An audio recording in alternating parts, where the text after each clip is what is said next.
Olá pessoal, tudo bem com vocês?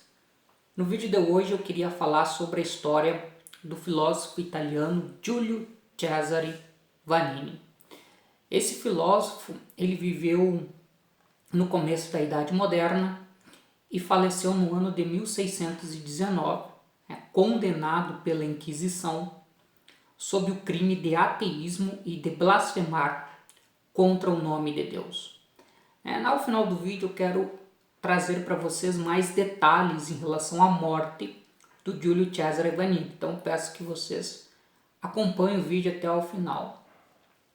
Mas antes disso eu queria falar um pouco então sobre o contexto no qual viveu o filósofo italiano e também um pouco da trajetória da vida dele e algumas das ideias que ele acabou apresentando e que se tornaram o elemento central da acusação que ele viria a sofrer. Então, o Giulio Cesare Vanini ele vai viver dentro de um contexto europeu bastante conturbado, que é ali o final do século XVI e o começo do século XVII. Por que era um contexto conturbado? Porque a Europa ainda vivia sob o impacto das reformas religiosas de cunho protestante e da chamada Contra-Reforma ou Reforma Católica, que foi uma reação de Roma em relação às reformas religiosas. E esse tensionamento entre católicos e protestantes também levou que o continente europeu passasse por diversos conflitos e guerras religiosas que começam no século XVI, tendo como essa referência católicos e protestantes, e vão se estender até o século XVII. Nós ainda viveremos muitos conflitos naquele continente por causa disso. E esses conflitos eles acabam tendo um impacto na chamada comunidade científica nascente.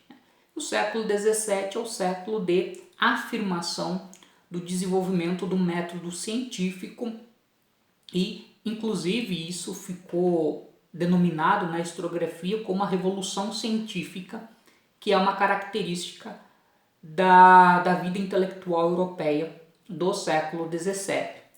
E esses conflitos políticos religiosos, então, eles vão ter um impacto em relação a isso. Para dar dois exemplos, ainda tendo como referência a origem de nascimento do Giulio Cesare Vanini, no ano de 1600, o filósofo italiano Giordano Bruno é queimado na fogueira, acusado de heresia em decorrência das suas ideias sobre o universo, e no ano de 1633 o cientista Galileu Galilei vai ser condenado à prisão domiciliar pela Igreja Católica e, além disso, será forçado a abjurar as suas ideias em torno do heliocentrismo. Então, entre a morte do Giordano Bruno e a condenação do Galileu Galilei, nós vamos ter o caso do Giulio Cesare Vanini, que é um caso menos conhecido se comparado com esses dois. Então, como eu falei inicialmente, o Vanini ele nasce na Itália, no sul da Itália, no ano de 1585, e não vai nascer numa família com muitas posses, com muitos recursos. Os seus pais vão encaminhá-lo em termos de formação educacional para o seio da Igreja Católica, o que era algo bastante comum dentro daquele contexto. Então, o Giulio Cesare Vanini ele entra na Ordem dos Carmelitas, onde ele vai se formar em direito canônico e em direito civil. Então, ele vai ter a formação na área do direito. Depois disso, ele já no século, na primeira década do século XVII, o Giulio Cesare Vanini vai para Pádua para aprimorar a sua formação intelectual. E aí a coisa começa a ficar interessante, porque o Giulio Cesare Vanini ele vai começar a ler muitos pensadores, muitos filósofos, seja da antiguidade quanto do humanismo, cujas ideias, somado aos círculos sociais que ele começa a frequentar, vão fazer com que ele cada vez mais desenvolva um pensamento crítico em relação aos dogmas da Igreja Católica, né? O que vai chamar a atenção das autoridades religiosas naquele momento. Tanto é que o Giulio Cesare Vanini recebe, né, ele recebe uma intimação para retornar à ordem carmelita e nessa ordem aguardar um processo disciplinar em relação à sua conduta e às suas ideias. Só que o que vai acontecer? O Giulio Cesare Vanini, ao invés de retornar à ordem carmelita, ele vai desobedecer essa determinação das autoridades religiosas superiores a ele e vai fugir da Itália, vai atravessar o continente europeu e vai parar na Inglaterra. Isso por volta de 1612, 1613. E na Inglaterra, curiosamente, o Cesare Vanini vai se converter à religião anglicana. Só que a relação dele com o anglicanismo vai ser uma relação bastante tênue, tanto é que pouco depois dele se converter, ele começa a levantar questionamentos sobre a sua nova fé, o que faz com que ele acabe sendo alvo das autoridades anglicanas e vá para a prisão na Inglaterra. Mas ele consegue, em 1614, tanto fugir da prisão quanto fugir da Inglaterra e retornar para o continente europeu. E aí, nesse processo, ele vai procurar entrar em diálogo com as autoridades romanas da Igreja Católica para pedir a sua readmissão ao seio do catolicismo. Claro, ele percebia ali que não havia muita margem de manobra, E uma vez que ele havia aderido ao anglicanismo, se ele voltasse para terras católicas, ele teria que forçosamente abjurar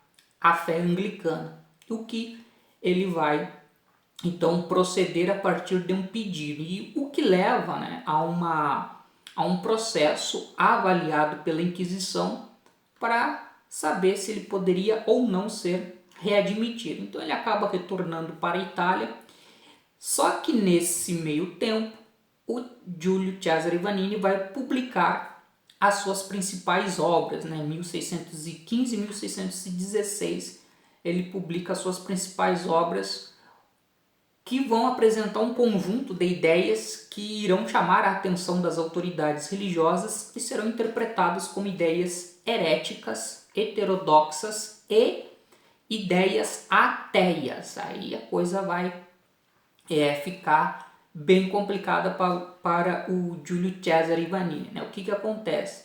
O Giulio Cesare Vanini, ele vai, nessas obras, ele vai defender o princípio filosófico de que a realidade se fundamenta em última instância na natureza, é uma entidade que ele vai considerar como autossuficiente, eterna e infinita. Então, a coisa é que foge um pouco do que seria a doutrina católica em relação à realidade, concepção de realidade.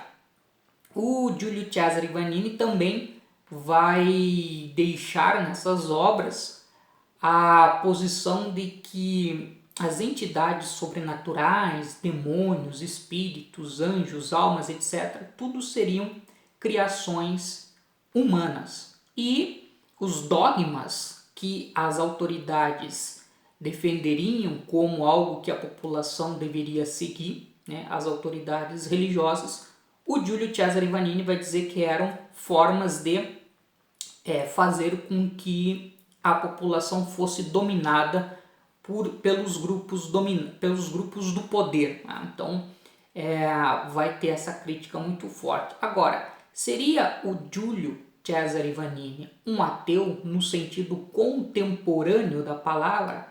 Então, pelo que eu li, eu vou deixar uma referência aqui na descrição do vídeo, do material que vocês podem consultar, não há uma certeza se o Giulio Cesare Vanini realmente era um ateu na maneira como nós entendemos hoje. A sua própria concepção filosófica, ela meio que flerta com o panteísmo, deixa em aberto algumas ideias de teor agnóstico. Mas o fato é que ali há um fermento de heterodoxia que vai ser alvo da atenção dessas autoridades eclesiásticas e, em consequência disso, o Giulio Cesare Vanini volta a ser alvo da Igreja Católica, que agora já não está tão preocupada assim se vai readmitir ele ou não, mas está interessada assim numa punição. O Giulio Cesare Vanini vai sair da Itália e vai parar na França, né?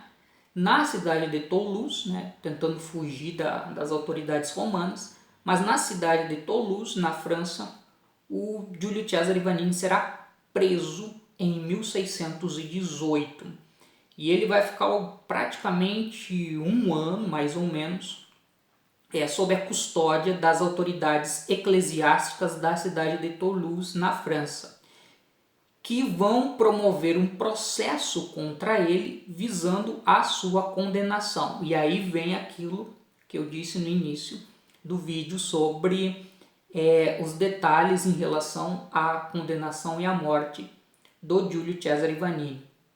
No início de 1619 é dado o veredito pelas autoridades eclesiásticas de Toulouse e o Giulio Cesare Vanini é condenado à morte pelo crime de ateísmo e de blasfemar contra o nome de Deus. Como se dá a execução dessa condenação? O Giulio Cesare Vanini ele vai ter a língua cortada, como uma forma de impedir que ele continuasse proferindo ideias ateias. Depois de ter a língua cortada, o Giulio Cesare Vanini será estrangulado e, por fim, o seu corpo será queimado na fogueira. Isso aconteceu no dia 9 de fevereiro de 1619, há exatamente 403 anos atrás. Era isso, pessoal, o tema do vídeo de hoje. Deixe seus comentários, seus questionamentos para a gente manter o diálogo. Até mais!